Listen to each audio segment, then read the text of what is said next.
me pidieron que entrara por la puerta de servicio, la misma que usan los repartidores, y el personal de limpieza. No fue una sugerencia, fue una orden susurrada con la vergüenza de quien esconde un mueble viejo y apolillado. En ese instante, bajo el dintel de la cocina, sentí cómo los cimientos del mundo que yo mismo había construido para ellos se desmoronaban bajo mis pies. El olor a estofado se mezclaba con el de mi propia humillación, mientras al otro lado de la pared oía sus risas, el tintineo de las copas de vino caro. Creían que me estaban apartando, relegándome a la sombra de sus vidas de lujo y apariencia. Pero lo que no sabían, lo que nunca llegaron a imaginar, es que esa puerta trasera no era mi destierro, sino mi punto de partida. Estaban a punto de descubrir que el viejo invisible aún poseía las llaves maestras de todo su castillo. Antes de continuar, suscríbete al canal y dinos en los comentarios desde dónde nos estás viendo. Mi mundo es esta casa en las afueras, un refugio de ladrillo y silencio que levanté con mis propias manos y las de Elena. Cada grieta en el yeso es un renglón de nuestra historia compartida, un mapa de risas y preocupaciones. Su sillón de orejas, con el cuero cuarteado por el sol de 1000 atardeceres, sigue vigilando la calle. Aún conserva un rastro casi imperceptible de su perfume de lavanda, una fragancia que ancla mi memoria a la tierra firme del pasado.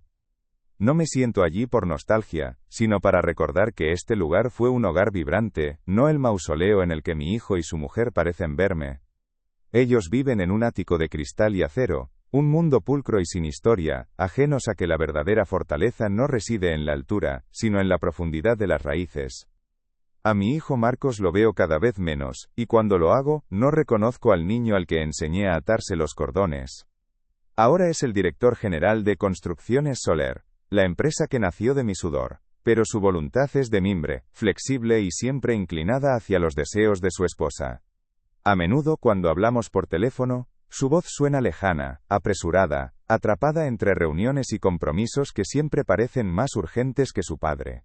Recuerdo su mano pequeña y confiada dentro de la mía. Ahora sus manos firman contratos millonarios, pero han olvidado el tacto áspero del ladrillo y la tierra. No le culpo por su éxito, le lamento la amnesia. Se ha convertido en un extraño que habita en los recuerdos de un hombre que solía ser su padre. Sofía, su mujer, es la arquitecta de mi invisibilidad. Domina el arte de la cortesía hiriente, de las sonrisas que son advertencias, y de los halagos que esconden un desprecio profundo. Para ella, yo soy el borrón en su impecable biografía, el origen humilde que se esfuerza en blanquear con cenas de gala y amistades influyentes. Me mira como si mi ropa gastada y mis manos de trabajador pudieran manchar sus alfombras de diseño. Su trato es una obra de ingeniería social diseñada para mantenerme a una distancia prudencial, lo suficientemente cerca para cumplir con las apariencias, lo suficientemente lejos para no contaminar su mundo.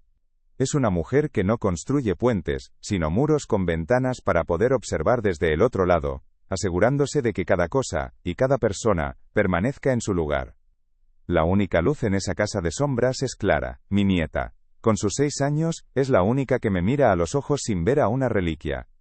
Para ella solo soy su abuelo, el que le cuenta historias de cuando los árboles eran más altos, y el que guarda caramelos de menta en los bolsillos.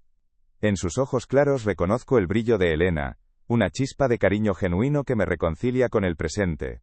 Sofía intenta gestionar nuestros encuentros con frases como, no molestes al abuelo, cariño, que está cansado, pero Clara con su inocencia implacable, se acurruca a mi lado y me convierte en su cómplice. Ella es el último hilo que me mantiene atado a la esperanza, la razón por la que he soportado tantas humillaciones en silencio, temiendo que un día también a ella le enseñen a verme como un estorbo. Construí Construcciones Soler desde la nada, con el sol calcinándome la nuca y el sabor del polvo en la garganta. Cada céntimo ganado era un ladrillo más en el futuro de Marcos. Le pagué el mejor colegio, un máster en el extranjero que sonaba a promesa de un mundo mejor. E incluso financié su primer negocio, un fracaso del que aprendió más de lo que cree. Recuerdo haber vendido un pequeño olivar que Elena adoraba, nuestro sueño secreto para una jubilación tranquila, solo para que él pudiera tener su oportunidad. El verdadero sacrificio no fue el dinero, que va y viene como el viento, sino el tiempo. El tiempo que no pasé con mi mujer, las tardes que no descansé, convencido de que estaba levantando un legado para mi hijo, sin darme cuenta de que el verdadero legado era el amor que dejaba en un segundo plano. El día de la boda de Marcos sigue grabado en mi memoria como una advertencia. Llevaba mi mejor traje, el mismo del bautizo de Clara, y me sentía un impostor entre tanto lujo y tanta seda. Sofía me presentó a sus padres, dos figuras erguidas y distantes, con una frase que resonó en la iglesia como un veredicto. Este es el padre de Marcos, un hombre hecho a sí mismo. No lo dijo con orgullo sino con un matiz de condescendencia, como si estuviera presentando una pieza de artesanía rústica en una galería de arte moderno. En ese momento comprendí que para ellos mi esfuerzo no era una medalla, sino una etiqueta de origen, una prueba de la distancia que habían recorrido para alejarse de gente como yo. Marcos sonrió ajeno o cómplice, y yo me sentí más solo que nunca. La imagen me persigue a menudo. Yo, en la fría oficina de un banco en el barrio de Salamanca, con mi hijo y Sofía a mi lado. Mi firma en el papel del aval era el último obstáculo para que consiguieran su ático de ensueño.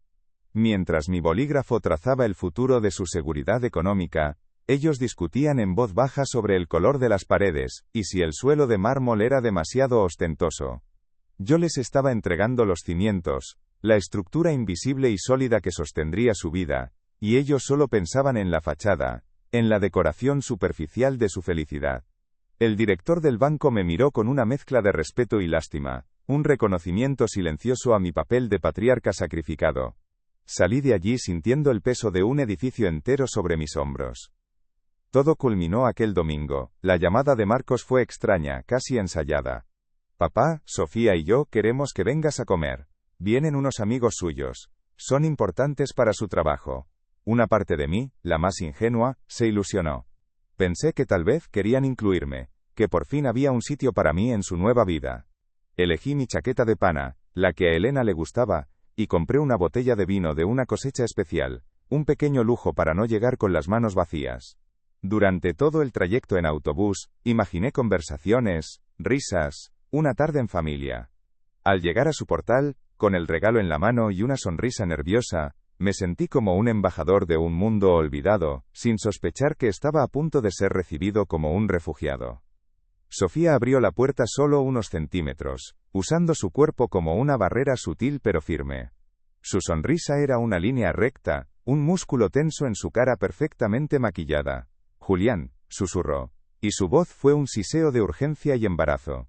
Sus ojos no me miraban a mí, sino por encima de mi hombro, hacia el pasillo, como si temiera que alguien la viera hablando conmigo. Están mis invitados. ¿Te importaría entrar por la puerta de servicio? Es solo para no, ya sabes, para no interrumpir. Su dedo, adornado con un anillo de diamantes, señaló un pasillo lateral, hacia una puerta blanca y anónima al fondo. La puerta de la cocina. El frío que sentí, no era el del invierno de Madrid, sino el de un exilio dictado en mi propia familia. La puerta de servicio se cerró a mi espalda con un clic suave, un sonido definitivo que sellaba mi exilio. Me encontré en una cocina de acero inoxidable, un laboratorio impersonal y frío que olía a romero y a mi propia humillación.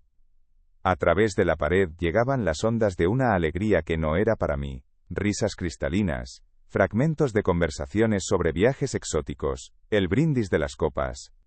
Dejé la botella de vino que había traído, mi modesta ofrenda, sobre una encimera metálica.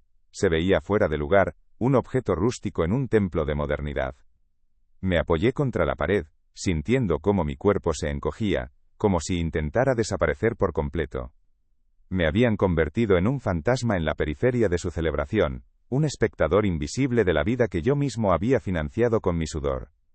Encontré un taburete arrinconado junto a los fogones apagados y me senté, convirtiéndome en una pieza más del mobiliario de la cocina. El estofado, que olía a triunfo y celebración al otro lado de la pared, llegaba hasta mí como el aroma de un banquete al que no estaba invitado. Vi pasar a una camarera, una joven con el uniforme impoluto, que me dedicó una mirada fugaz, una mezcla de extrañeza y compasión profesional, antes de desaparecer. En sus ojos no vi reconocimiento, sino clasificación. Yo era el abuelo, el familiar incómodo relegado a la intendencia. Y en ese instante, la tristeza que me había acompañado durante años se solidificó, transformándose en una calma gélida. Ya no era una víctima. Era un observador. Estaba viendo la estructura completa del edificio que habían levantado sobre mis cimientos, y por primera vez, veía todas sus grietas. La memoria no es un álbum de fotos, es una obra en construcción. Recuerdo el sabor del polvo en la garganta y el sol como un martillo sobre la nuca. Mis 20 años fueron un andamio perpetuo, una coreografía de esfuerzo entre el hormigón y el acero. No soñaba con áticos de lujo ni coches alemanes. Mi ambición era más humilde y a la vez, infinita. Un techo seguro, un plato caliente, la certeza de que el mañana no sería una amenaza. Elena y yo compartíamos ese sueño sin necesidad de palabras. Lo leíamos en nuestras miradas cansadas al final del día, en el gesto de ella pasándome un vaso de agua fresca, en la forma en que mis manos, ásperas y agrietadas, encontraban el calor de las suyas. Cada ladrillo que ponía era una promesa silenciosa, un pacto con un futuro que aún no tenía rostro. Cuando nació Marcos, el futuro adquirió un rostro y un nombre. Dejó de ser una idea abstracta para convertirse en el sonido de su risa, en el calor de su cuerpo pequeño durmiendo sobre mi pecho. Recuerdo una tarde de sábado, después de trabajar 12 horas extra en una obra bajo la lluvia, pasar por delante de una juguetería. En el escaparate había un pequeño tren de madera, brillante y perfecto. Costaba lo que yo ganaba en 2 días de sudor. Entré sin pensarlo. Al dárselo, sus ojos se abrieron como 2 faros, y su alegría fue una luz tan intensa que borró de golpe mi cansancio, el frío y la humedad. En ese momento entendí que mi propósito ya no era solo construir edificios, sino construir un mundo para él. Un mundo donde los trenes de madera no fueran un lujo inalcanzable. Nuestras cenas no eran banquetes, pero siempre fueron un festín. Elena tenía el don de convertir lo poco en mucho, de transformar un simple guiso de patatas en un acto de amor. La mesa de la cocina, con su hule gastado y sus sillas desparejadas, era el centro de nuestro universo. Allí, entre el vapor de la comida y el sonido de la radio, éramos una familia. La ropa de Marcos a menudo estaba remendada, pero siempre limpia y planchada con un esmero que desafiaba nuestra escasez. La dignidad no estaba en el tejido, sino en el cuidado, en la certeza de que éramos queridos y protegidos.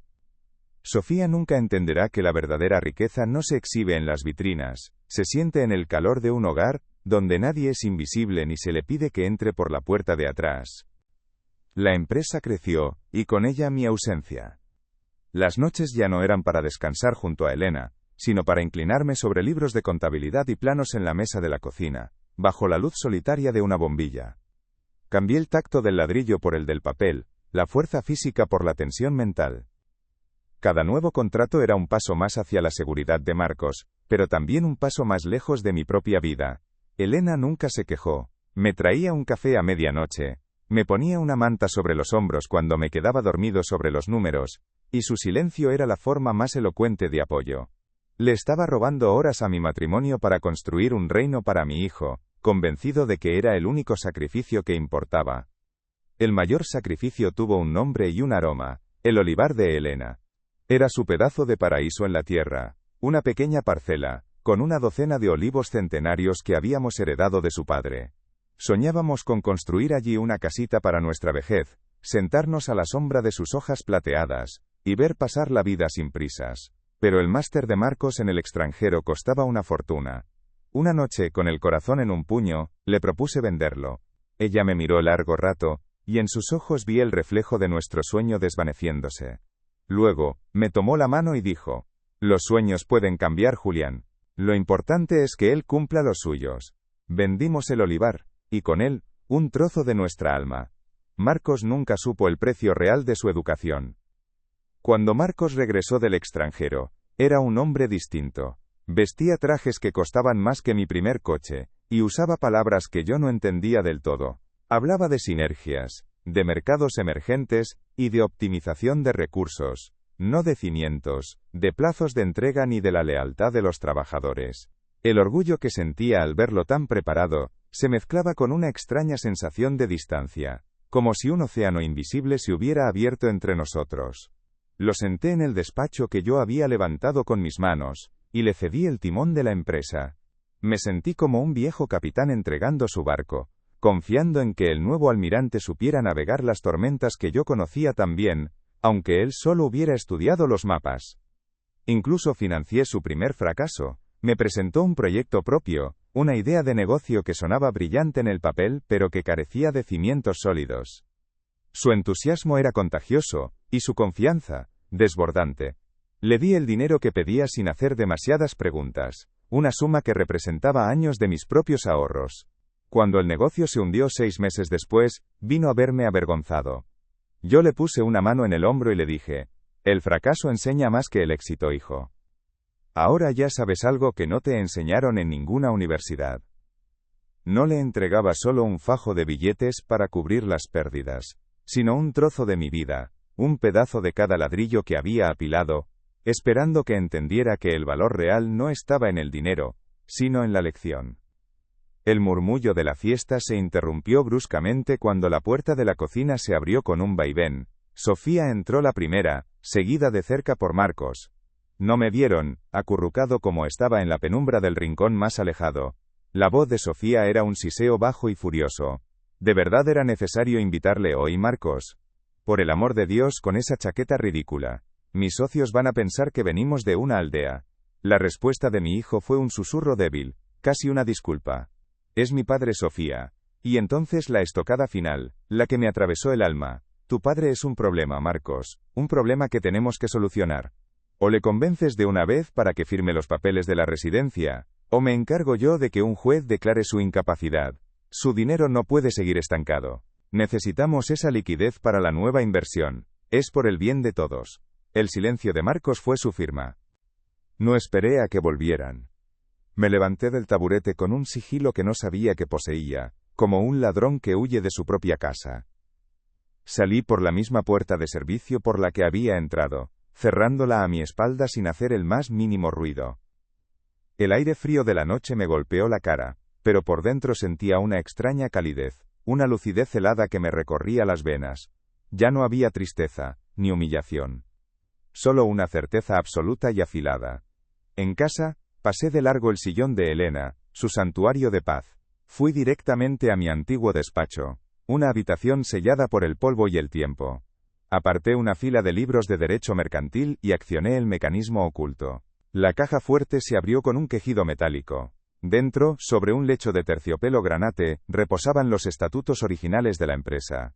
El documento que me nombraba socio fundador y presidente vitalicio. Lo tomé en mis manos. El papel era áspero, pesado. Pesaba como un ladrillo. Pesaba como un veredicto. A la mañana siguiente el sol que se filtraba por las persianas, no traía consigo el peso gris de la soledad, sino una nitidez casi dolorosa.